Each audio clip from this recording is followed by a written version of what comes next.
کوئٹہ میں جمعیت علماء اسلام فے کے زیر اہتمام شام کے مسلمانوں پر مظالم کے خلاف احتجاجی مظاہرہ کیا گیا۔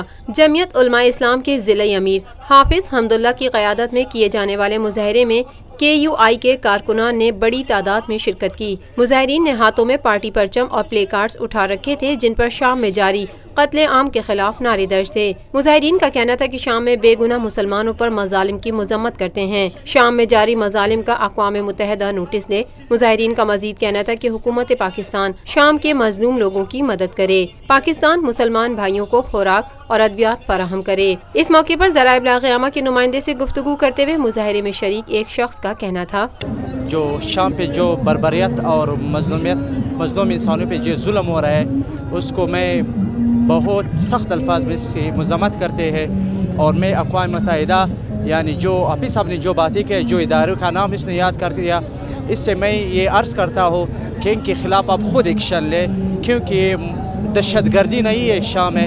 آپ جس توسط سے آپ نے جو NOC بنائے ہے، یہ جو 5 ممالک ہے، یہ آپ 5 ممالک جو ہے اس پہ ظلم کر رہے ہیں اور صرف اس پہ اسلام اٹھا کر رہے ہیں، اس میں دہشت گردی کی کوئی بات نہیں ہے۔